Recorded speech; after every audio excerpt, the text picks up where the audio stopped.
빌립이 나다나엘을 찾아 이르되 모세가 율법에 기록하였고 여러 선지자가 기록한 그 일을 우리가 만났으니 요셉의 아들 나사렛 예수니라.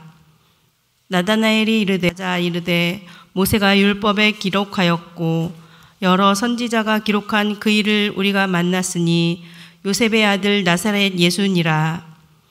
나다나엘이 이르되 나사렛에서 무슨 선한 것이 날 수 있느냐. 빌립이 이르되 와서 보라 하니라. 예수께서 나다나엘이 자기에게 오는 것을 보시고 그를 가르쳐 이르시되 보라, 이는 참으로 이스라엘 사람이라. 그 속에 간사한 것이 없도다. 나다나엘이 이르되 어떻게 나를 아시나이까? 예수께서 대답하여 이르시되 빌립이 너를 부르기 전에 내가 무화과 나무 아래에 있을 때 보았노라. 나다나엘이 대답하되 랍비여, 당신은 하나님의 아들이시오. 당신은 이스라엘의 임금이로소이다.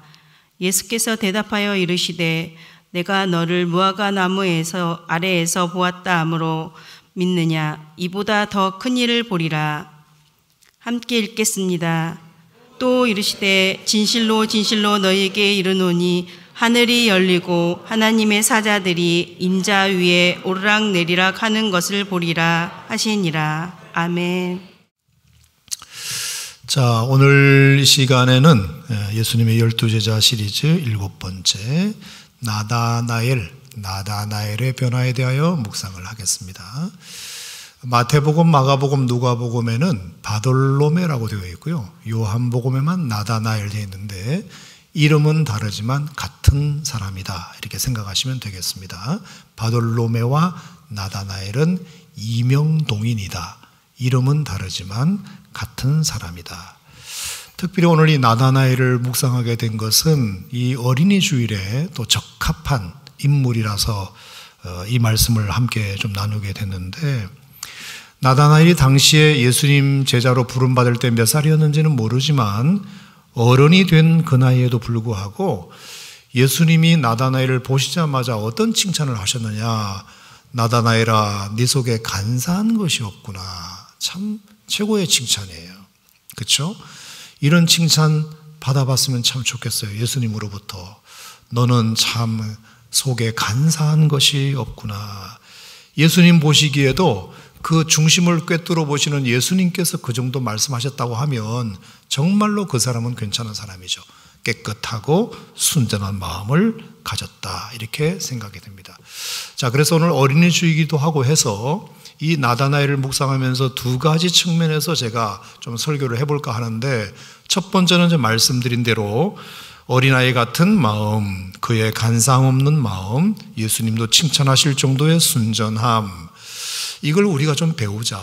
마태복음 18장에도 보면 너희가 돌이켜 어린아이들과 같이 되지 않으면 결단코 천국에 들어가지 못한다, 그렇게 말씀을 하셨는데, 나다나엘도 바로 그런 어린아이와 같은 마음을 가진 사람이었던 것을 우리가 본다면, 그런 점에서는 우리가 나다나엘을 좀 배워야 될 필요가 있지 않겠는가. 이게 첫 번째 오늘 설교 주제고요. 두 번째 주제는 그럼에도 불구하고 어린아이에게는 미숙함이라는 것도 있어요. 그렇죠? 미숙함. 그것은 우리가 어른답게 좀 벗어버리는 것도 우리에게 필요하다고 저는 생각합니다. 고린도전서 13장에도 보면 내가 어렸을 때는 말하는 것이 어린아이와 같고 깨닫는 것이 어린아이와 같고 생각하는 것이 어린아이와 같았다가 장성한 사람이 되어서는 그 어린아이의 일을 버렸노라 그랬거든요. 그러니까 어떤 성경에는 어린아이와 같아야 된다는 성경 구절도 있지만 어떤 성경에는 어린아이의 일을 버려야 된다는 구절도 있거든요. 두 개 다 여러분 이해가 되시죠? 어린아이와 같아야 된다는 말은 어린아이의 순전함을 배우자는 뜻이구나. 하지만 어린아이의 일을 버려야 된다는 말은 어린아이의 그 미숙함, 연약함은 우리가 버려야 된다는 뜻이구나. 이 두 가지가 절대로 모순되지 않는다는 거 여러분이 다 아시리라 생각하고 오늘 두 가지 말씀을 좀 나다나엘을 통해서 해보도록 하겠습니다. 자, 먼저 나다나엘을 통해서 우리가 배울 점, 그것은 순전함이다.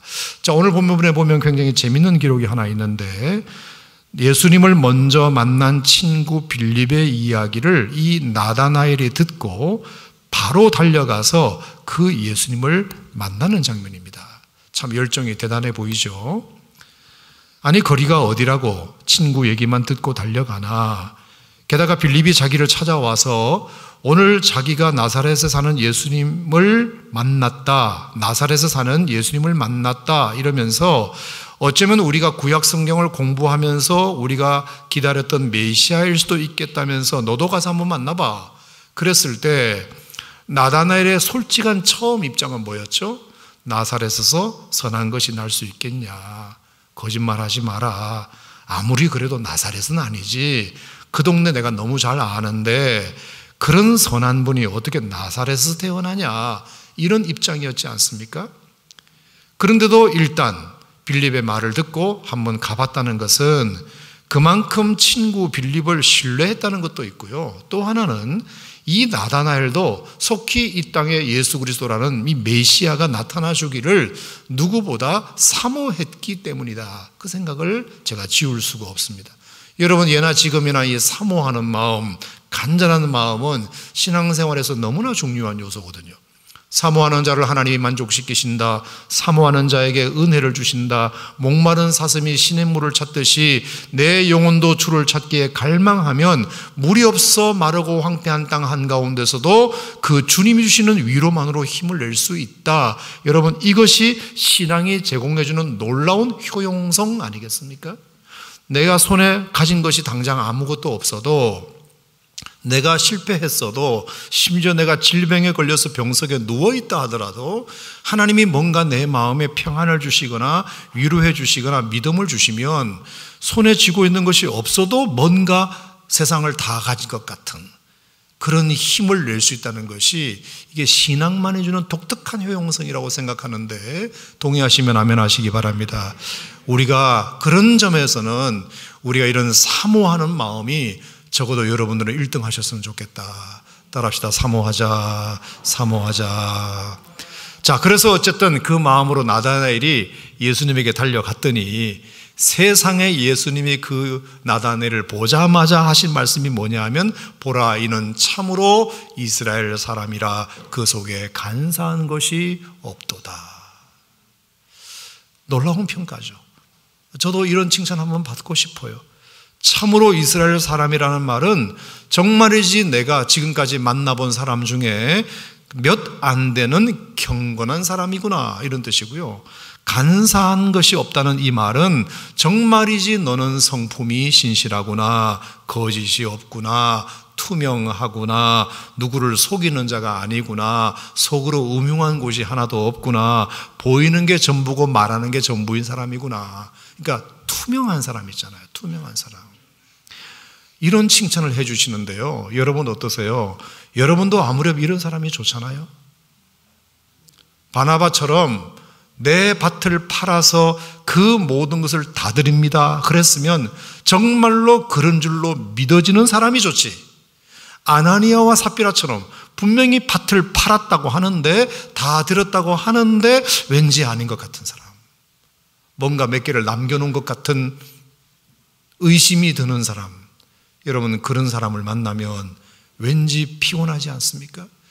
그 속에 무슨 생각을 갖고 있는지 모르겠고, 말은 저렇게 하는데 속은 아닌 것 같고, 앞에서 저렇게 말은 하는데 뒤에서는 딴 말 할 것 같고, 이런 사람을 만나면 괜히 피곤해집니다. 그렇죠? 근데 나다나엘처럼 간사한 것이 없어. 그냥 말하는 게 전부야. 보이는 게 다야.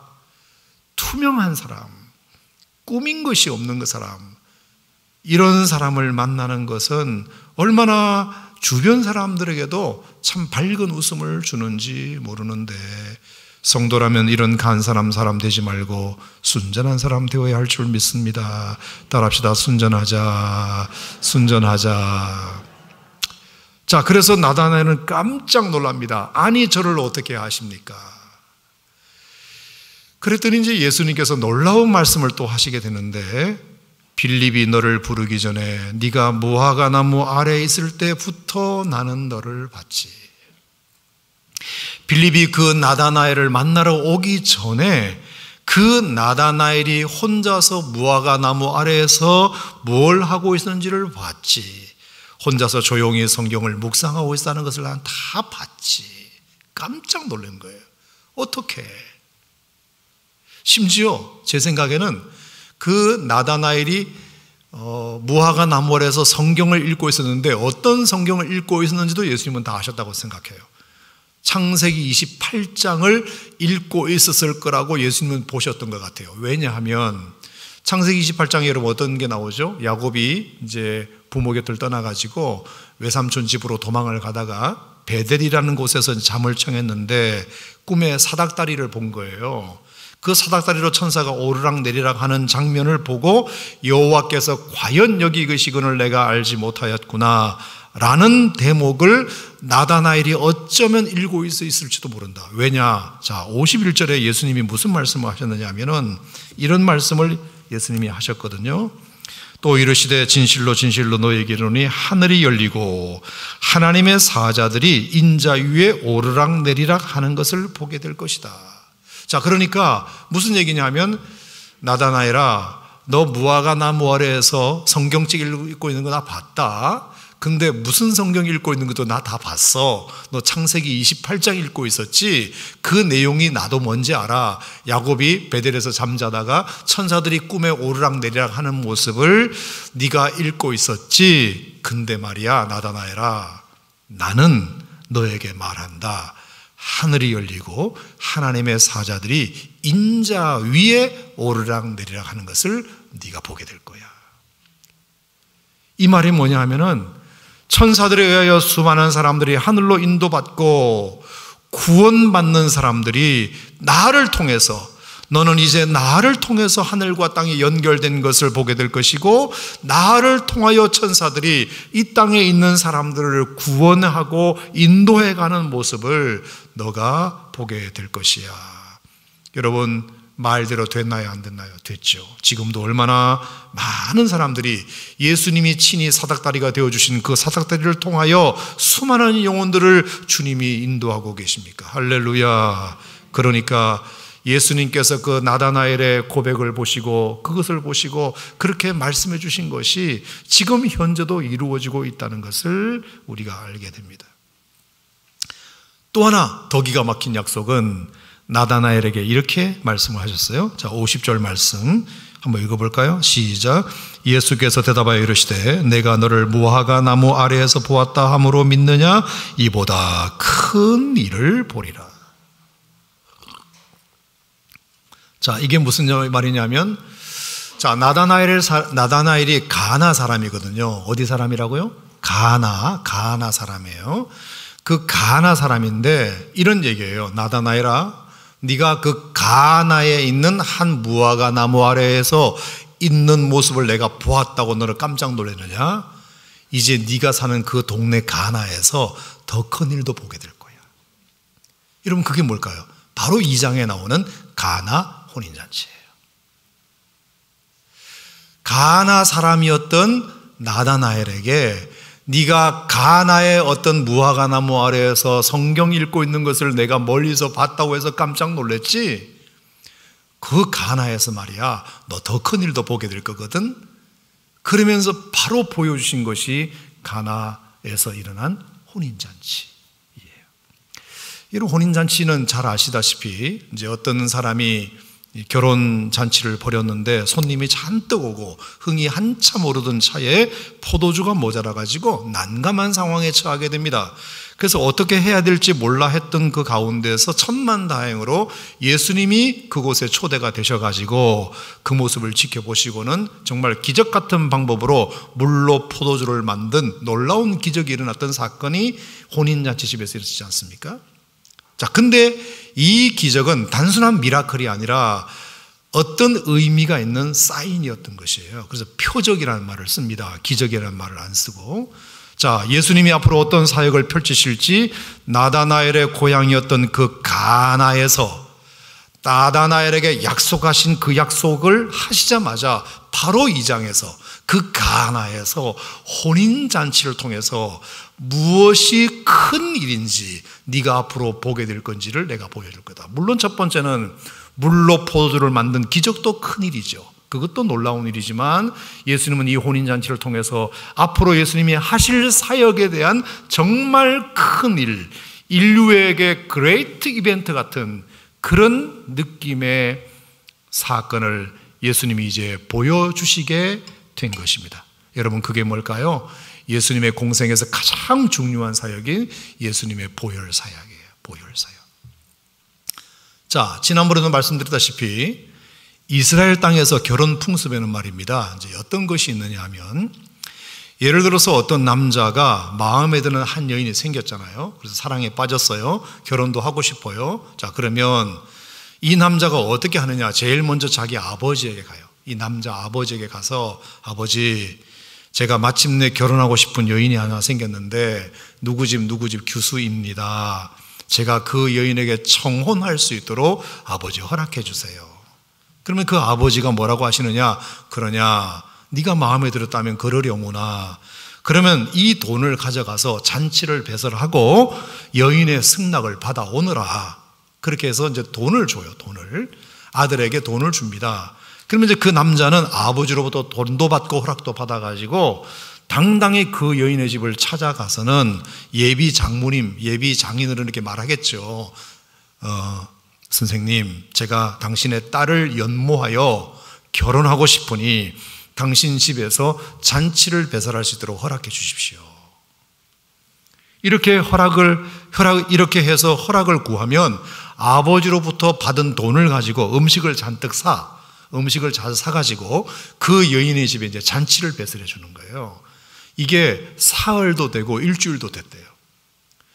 돈 수억 깨지겠죠. 그죠? 그렇게 해서 이제 잔치를 배설하면 먹으러 올 사람이 있을 거 아닙니까? 그 집에 있는 식구들도 먹으러 오지만 소문 듣고 동네 사람들도 오고 친구들도 오고 친척들도 오고, 어머머머 어느 집에 누구 딸 이제 청혼이 들어왔대. 우리 같이 밥 먹으면서 그 남자가 어떤 남자인지 우리도 한번 검증을 해보자. 그래서 이제 검증을 시작하는 겁니다. 밥 얻어 먹어가면서 어느 대학을 나왔고 어디 고향이고 직업은 뭐고 연봉은 얼마고 성격은 어떤지를 면밀히 살피게 됩니다. 당연히 당사자인 그 여인도 그 남자를 살피게 되겠죠. 그러다가 이제 잔치가 어느 정도 끝났다 싶으면 드디어 이 남자가 여인에게 청혼을 하게 됩니다. 아무개씨, 내가 당신을 사랑하니 나와 결혼해 주시겠습니까? 이러면서 이 남자가 여자에게 뭔가를 이제 내밀게 되는데 그게 바로 포도주 잔이에요. 그러니까 이 포도주 잔에 담긴 의미는 내 청혼을 받아주시겠습니까? 라는 뜻으로 내미는 거예요. 그러면 이 여인이 그럴게요 하면서 그걸 받아 마시면 오케이가 되는 것이고, 마음에 안 들어요 이래버리면 돈 갖다 부은 것 다 도로함이 답을 되는 것이고 쓸쓸히 돌아가야 되는 거죠. 그러니까 이 포도주 잔은 청혼의 상징이에요. 그러니까 포도주 잔을 이 여자가, 그 남자가 마음에 들면 받아 마시면 이제 혼인이 이루어지는 것이고, 거절하면 뭐 어쩔 수 없이 제 갈 길로 가야 되는 거죠. 바로 이 결혼식 문화를 통해서 예수님은 처음으로 자기가 누구신지, 그리고 앞으로 어떤 사역을 하게 되실지를 드러내신 겁니다. 이게 큰 일이에요. 나다나엘에게 보여주시고자 하셨던 큰 일이라는 말입니다. 이렇게 신랑도 신부에게 포도잔을 내밀어 그 잔을 받아 마심으로 오늘의 결혼식이 성사될 수 있었던 것처럼, 나도 앞으로 너희들에게 포도주 잔을 내밀며 나의 신부가 되어달라고 청혼하게 될 날이 올 거야. 그러니 너희들도 그때 내 잔을 받아다오. 이 메시지를 예수님의 혼인잔치 첫 표적에서 보여주신 것입니다. 자, 그래서 예수님은 가만히 보세요. 예수님도 우리에게 오셔서 엄청난 잔치를 배설해 주셨어. 청혼하시기 위해서. 그래서 이 땅에 오셔가지고 말씀이 육신되어 이 땅에 오셔서 주옥 같은 말씀을 배설하시고 수많은 기적들을 펼치시고 사람들의 배도 불려주시고, 모두가 다 예수님이 마련하시 놓으신 잔치죠. 그리고는 때가 되어 예수님이 잡히시기 전날 밤에 제자들을 모아놓고 이렇게 말씀하십니다. 이 잔을 받아 마시라. 이는 너희를 위하여 흘리는 나의 피다. 마치 신랑이 신부에게 청혼하듯이 이 잔을 받아 마시라. 이것이 내가 너희를 위하여 준비한 피야. 제발 마셔줘. 그러므로 우리는 그 예수 피가 나를 사랑하셔서 흘리신 피, 나를 데려가시기 위하여 흘리신 피, 나를 구원하시기 위하여 흘리신 피임을 믿고 그 잔을 받아 마실 때 나도 그 예수님을 신랑으로 받고 정혼한 예수님의 신부가 되는 것입니다. 그러니 그렇게 예수님이 귀한 잔치를 베풀어 주셨음에도 불구하고 흥하고 그 잔을 마시지 않는다면 손을 내민 예수님의 그 손이 얼마나 부끄럽겠습니까? 그 거절당한 예수님의 마음. 그래서 옛날에 송명희 시인이 노래 하나를 지었는데, 너의 쓴 잔을 내가 마시었고 나는 너에게 단잔을 주었노라. 너는 나에게로 오라. 너는 내게로 오라. 그러면서 마지막 구절이 너의 쓴 잔을 받아든 나의 사랑을 거절하지 말고 너에게 주는 나의 단잔을 받아 마시라. 이런 노래를 지었잖아요. 거절하지 말고, 내가 너를 위하여 준비한 이 잔을 거절하지 말고 나의 이 잔을 받아 마시라. 그러므로 여러분, 혹시 아직도 예수님이 내미신 그 잔을 마시기를 미루시고 있다면 지금이라도 예수님이 여러분의 신랑이 되시려고 친히 자기 피로 잔을 준비하신 그 잔을 받아 마시는 은혜가 있기를 축원합니다. 그러면 여러분도 주님과 정혼한 사이 예수님의 신부가 되는 것입니다. 자, 그러면 이제 어떻게 될까요? 그때부터 그 여인은 한 남자와 정혼한 여인이기 때문에 어떤 남자도 이제 찝쩍거리지 못합니다. 주인이 있는 여자라는 걸 아니까. 주변에 있는 동네 남자들이 이제 그 여자를 건드리지 않습니다. 마찬가지로 예수님도, 여러분도 예수님의 신부가 되신 이상 그 어떤 세력도 찝적대지 못하도록 성령께서 보호하실 줄로 믿습니다. 여러분, 이것이 나다나엘에게 말씀하시고 보이신 큰 일입니다. 나다나엘아, 내가 너 무화과 나무 아래에 있는 것으로 봤다고 해서 놀랐니? 앞으로 내가 너에게 더 큰 일도 보여줄 거야. 이 가나에서. 그래서 그 혼인잔치를 배설하셨고 그 혼인잔치를 통해서 기적을 베푸셨고, 그리고 그 기적은 복선이 있는 기적이었다. 앞으로 예수님께서도 잔을 내밀어 너희들을 나의 신부로 초청할 날이 오게 될 것이니까 그때 나의 잔을 받아 마셔다오.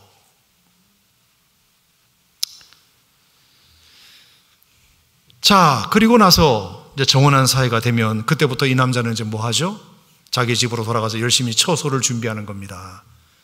아내와 살 집을 마련하는 거예요. 그게 다 준비가 되면 이제 신랑은 나팔을 불면서 들러리와 함께 신부를 데리러 가는 겁니다. 신부여, 당신을 위한 집이 준비되었으니까 나랑 갑시다.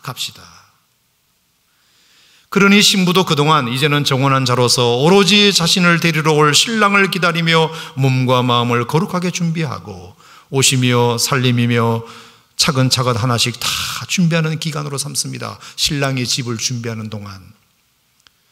그리고 혹시 미안하지만 사귀었던 남자들이었으면 다 이제 끊어내고, 그래서 이제 잘 몸과 마음을 잘 준비하게 됩니다.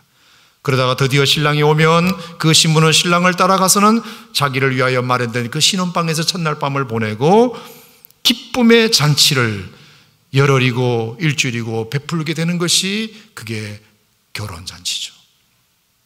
그래서 결혼은 완성됩니다. 그래서 예수님도 그래서 말씀하신 겁니다. 내가 너를 위하여 처소를 예비하러 가노니 가서 처소를 예비하면 너 있는 곳에 내가 다시 와서 너희를 나 있는 곳에 영접하리라. 어쩌면 가나의 결혼 풍속과 예수님의 초림과 재림이 너무 딱 맞아 떨어져요.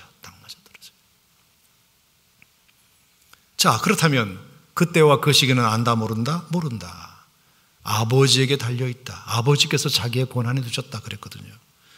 실제로요, 당시 신랑도 아내를 맞이하러 가는 시기에 관해서는 신랑 아버지가 결정했다고 합니다. 아버지가 보고 며느리 올 준비가 다 됐나 한번 보자. 도배는 잘 됐나, 장판은 잘 됐나, 뭐 가구는 잘 들여놨나 다 판단해보고 괜찮으면 이제 아버지가 어느 날 아들에게 가서 신부 데리고 와 라고 아버지가 정해준대요. 그러니까 예수님이 이 땅에 재림하시는 것도 하나님 아버지에게 달린 거죠. 그분은 반드시 오실 것이고 도적같이 오실 거예요. 하나님 아버지가 오케이 하고 사인 떨어지는 날 예수님은 여러분들을 데리러 다시 오실 줄 믿습니다. 그러면 신부된 여러분들은 어떻게 해야 될까요? 우리도 그리스도의 신부가 맞다면 신랑 되신 예수님 다시 오실 날 앙망하며 살아야 되겠지요. 내 마음에 주를 향한 사랑 키워가면서 조롱하는 소리와 세상 유혹이 있어도 이미 정원한 사람으로서 흔들리거나 넘어지지 말아야 하는 것입니다. 만약에 다른 남자가 찝적된다고 해서 김중배가 다이아몬드를 가지고 왔다고 해서 그것에 넘어가지 말고 나는 정원한 사람입니다. 딴 데 가서 알아보시오. 이렇게 딱 잘라 말하고 그래야 예수님이 다시 신랑으로 우리에게 오실 때 부끄러움 없이 우리가 그분께 들림받아 갈 것 아닙니까? 그런데 내가 만약에 그 중간에 갈아탔다. 그렇게 되면 들림받지 못하죠. 어떻게 부끄러워서 우리가 그 예수님을 신랑으로 맞이할 수 있겠습니까? 자, 이것이 가나 혼인잔치를 통해서 예수님이 보이신 첫 표적이다. 이것을 나다나엘에게 보여주시고자 하셨던 큰 일이다. 이게 큰 일이다. 사랑하는 성도 여러분, 세상 사람 모두를 향하여 당신이 내민 그 핏잔 마시기를 원하시는 예수님, 그 잔을 마셨다면 주님이 처소를 예배하러 가신 기간 동안 그리스도의 신부로서 영광스러운 천국 잔치로 초대될 때까지 몸과 마음을 정결하게 하여 거룩한 신부로 준비되기를 원하시는 그 예수님의 마음이 이 가나 혼인 잔치에 들어있다는 것을 여러분이 아신다면 여러분도 여러분들을 이미 신부로 선택하시고 여러분은 이미 그 고난의 잔을 마시셨다면 이제 주님이 처소를 예배하러 다시 오시는 그날을 앙망하며 몸과 마음을 정결하게 준비한 신부처럼 부끄러움 없이 주님을 맞게 되기를 주의 이름으로 축복합니다. 나다나엘아, 네가 이 장면을 앞으로 보게 될 것이야. 놀랍죠, 여러분? 이 엄청난 약속을 나다나엘을 만나셨다는 것이 너무 놀랍지 않습니까? 도대체 나다나엘의 무엇을 보시고 예수님께서 이런 엄청난 당신의 앞으로의 사역을 아주 파노라마처럼 펼치시는 이 일을 하게 하셨을까? 나다나엘의 간삼 없는 어린아이 같은 순전함을 보시고. 그러니까 우리가 간삼이 없는 순전함, 어린아이와 같은 이 순전한 마음이 얼마나 중요한지 몰라요. 이것이 예수님이 우리 가운데 오시는 이유이고 그러시고 또 이것이 우리가 주님의 약속을 받는 비결임을 믿으시기 바랍니다. 사모합시다. 순전합시다. 따라합시다. 사모하자. 순전하자. 자, 그래서 어느 누구든지 신앙이 시작되는 것을 보면 이런 순전한 마음이 없이는 절대로 신앙이 시작될 수 없어요. 내가 가지고 있는 지식이나 세상의 철학이나 이런 것들을 동원해서는 믿음이 시작되지 못하고 하나님이 우리를 사랑하셨다. 독생자로 우리에게 예수님을 주셨다. 그분을 믿기만 하면 멸망치 않고 영생을 얻는다는 이 단순한 메시지를 순전한 마음으로 믿는 사람이 신앙이 시작되는 거지. 거기에 뭐 그럴까, 설마 그럴까 이렇게 해가지고는 절대로 신앙이 시작될 수가 없어요. 그래서 예수 믿는 사람들은 착할 수밖에 없는 게 이런 순전함을 한 번이라도 경험한 사람들이기 때문에 정말로 어느 누구도 믿을 수 없는 그런 진리를 믿은 사람이기 때문에, 그리고 그 믿음은 순전함이 없으면 믿을 수 없는 것이기 때문에 예수 믿는 사람은 착할 수밖에 없어요. 네. 그런 순전한 마음을 가져야 믿음이라는 것이 들어오니까요. 아멘입니까, 여러분? 자, 그런데 오늘 제가 드리고 싶은 두 번째 말씀은, 자, 그랬던 나다나엘에게 그 다음 행적을 보니까 조금 아쉬움이 있어요. 자, 시작은 그렇게 너무 멋지게 잘했는데 그 다음에 나다나엘의 행적을 가만히 제가 이렇게 봤거든요. 보니까 이상하다. 그랬던 순전한 믿음이 다 어디 갔지? 라는 생각이 들 정도로 조금 아쉬운 점이 있어요. 제가 마가복음을 보면서 그걸 봤는데, 첫 번째, 마가복음 9장에 보면 이제 어떤 내용이 나오느냐? 예수님께서 베드로와 야고보와 요한을 데리고 변화산에 올라가신 적이 있어요. 아시죠? 그래서 그 변화산에서 놀라운 광경을 경험하고 이제 내려오신 거예요. 그러니까 3명 제자 데리고 올라가셨으니까 밑에는 몇 명이 남았다? 9명 제자가 있을 것 아닙니까? 그래서 이제 환상적인 경험을 하고 산 아래 내려왔더니 세상에 글쎄 산 아래에서 어떤 일이 벌어졌느냐? 그 9명의 제자들이 쩔쩔매는 모습을 본 거예요. 한 귀신 들린 아들을 아버지가 데리고 와서 9명 제자들이 있길래 우리 아들 좀 고쳐달라고 부탁을 했나 봐요. 그랬더니 이 9명의 제자들이 그 한 귀신 들린 아들을 고쳐내지 못하고 쩔쩔매고 있었던 거예요. 그래서 예수님이 산 위에서 내려와가지고 그 모습을 보시고 내가 언제까지 너희를 참으려느냐 라고 말씀하실 정도로 되게 안타까워하셨어요. 자, 왜 제가 이 부분을 말씀드리냐면 마가복음 9장 얘기했죠. 자, 마가복음 3장에서 예수님이 12제자를 부르셨거든요. 그 부르신 때 하신 말씀이 뭐냐면 나와 있게 하시고 전도도 하며 귀신을 내어 쫓는 권세도 있게 하려 하심이라. 그리고 마가복음 6장에 가면 실제로 그들이 귀신을 내어 쫓았다는 예가 나와요. 실제로 귀신을 쫓아냈대요. 그러니까 그 능력이 있었던 거죠. 그런데 9장에 가서 9명의 제자들이 모여 있음에도 불구하고 귀신을 내어 쫓는 그런 권세가 갑자기 없어진 거예요. 무능해진 거예요. 자, 근데 그 9명 중에 누구도 있었을까? 나다나엘도 있었겠지. 그래서 제가 생각한 게, 그런 순전한 믿음이 있었다면 예수님께서 그를 처음 부르실 때 귀신을 내어 쫓는 권세도 너에게 줄 거야 라는 믿음을 순전하게 받았다면 다른 8명의 제자들은 몰라도 나다나엘은 할 수 있었어야 되는 거 아닌가? 근데 왜 나다나엘도 못하고 가만히 있었지? 아하, 약해졌구나. 약해졌구나. 자, 마가복음 10장에 가보면 10장에 가면 어떤 얘기가 있느냐면 야고보와 요한의 어머니 살로메가 예수님에게 와가지고 청탁을 합니다. 예수님, 앞으로 큰 나라를 건설하실 걸로 저희가 들었는데 나라의 왕이 되시면 내 아들을 왼편에 하나들은 우편에 앉혀주시기 바랍니다. 이렇게 치맛바람으로 청탁을 한 거예요. 그랬더니 그 얘기를 듣던 나머지 10명의 제자들이 발끈합니다. 그 발끈한 이유가 딴 거 아니에요. 왜 저 두 사람만 예수님 옆에 앉냐? 우리는 같이 수고했는데 뭐냐? 이것이에요. 자, 그 발끈한 10명의 제자 중에 나다나엘도 있었다 없었다? 있었다. 그럼 뭐지? 그 나다나엘의 순전한 마음 다 어디 가고 이제 갑자기 자리를 넘보는, 뭔가 높은 자리를 넘보는 사람으로 변해버렸지? 이게 이상한 거예요, 제게. 마가복음 14장에 가면 또 어떤 내용이 나오느냐? 예수님이 겟세마네 동산에서 기도하시는데 돌 던질 만큼 가까운 거리에 제자들을 모아놓으시고 예수님이 이제 어느 바위를 붙들고 기도를 하셨잖아요. 그리고 기도를 다 하시고 내려와 보니까 제자들이 뭐하고 있었다? 다 졸고 있었잖아. 자, 그 졸고 있는 제자들 가운데 누구도 있었다? 나다나엘도 있었다. 제가 이상한 게 뭐냐? 그 순전한 믿음 다 어디 갔지? 왜 이렇게 영적으로 나태해졌지? 그 잠깐을 예수님을 위해서 그렇게 기도를 부탁하고 예수님이 가셨음에도 불구하고 고세를 못 참고 왜 나다나엘을 비롯한 많은 제자들이 잠들어 버리고 말았을까?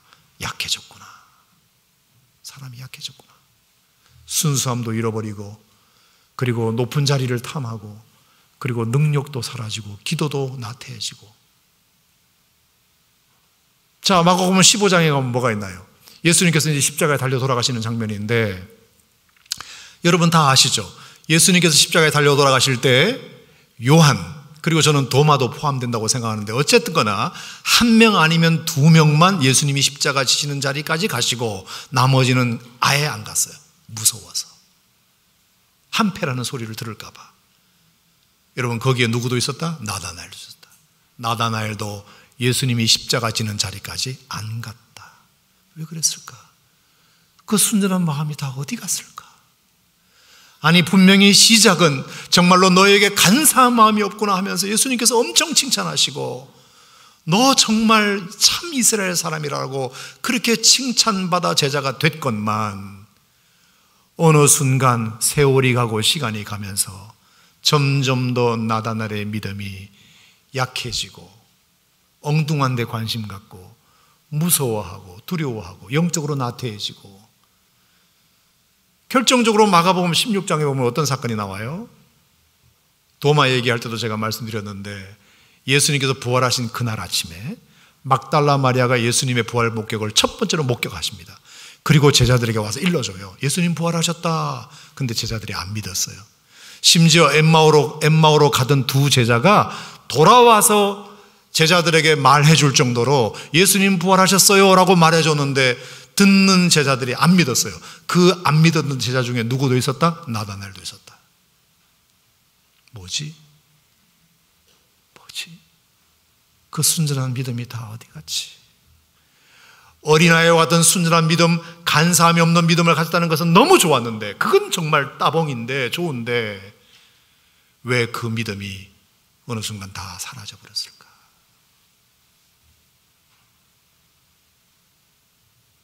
여러분, 이게 어린아이에게서 보는 두 번째 모습이에요.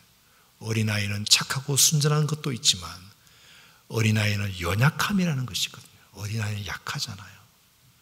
자기보다 센 어른이 나타나면, 뭔가 어려운 힘든 일을 만나면 어른은 견뎌내지만 애들은 못 견디잖아요. 그냥 넘어가잖아요. 사탕 사준다 그러면 가버리잖아요. 어린아이로부터 우리가 배워야 할 점도 있지만 어린아이를 버려야 되는 것도 있구나.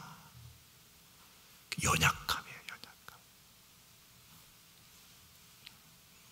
저는 나다나엘에서 두 가지 모습이 다 보인다, 이 뜻이에요. 어린아이와 같이 순전한 믿음으로 신앙은 출발했지만 그 신앙이 지속되려면 어린아이의 연약함을 버려야 되는데 그걸 버리지 못했구나. 자, 나중에 결론을 말씀드리면, 이 나다나엘이 나중에 죽을 때는 어떻게 죽느냐, 여러 학설이 있습니다만 저는 이걸 믿어요. 터키에 알파치라는 마을이 있는데 비공개된 마을이에요. 거기 가보면 누가 사진을 찍어 놓은 걸 제가 봤는데, 거기에 나다나엘의 묘지가 있어요. 나다나엘이 터키의 알파치, 옛날에는 아르메니아 땅이었는데 거기서 순교하다가 죽었어요. 근데 그 죽는 장면이 얼마나 비참한지 제가 사진을 보여드릴 수가 없어요. 자, 이태리에 밀라노에 가면 두오모 성당이 있는데, 그 두오모 성당에 그 나다나엘 조각상이 있거든요. 어떤 조각상인 줄 알아요? 말로만 설명할게요. 머리끝부터 발끝까지 살가죽이 다 벗겨진 상태예요. 그래서 뼈가 다 드러난 상태의 조각 작품이에요. 그리고 로마에 가면, 이제 바티칸 시국에 가면 그 시스틴 성당이 있죠.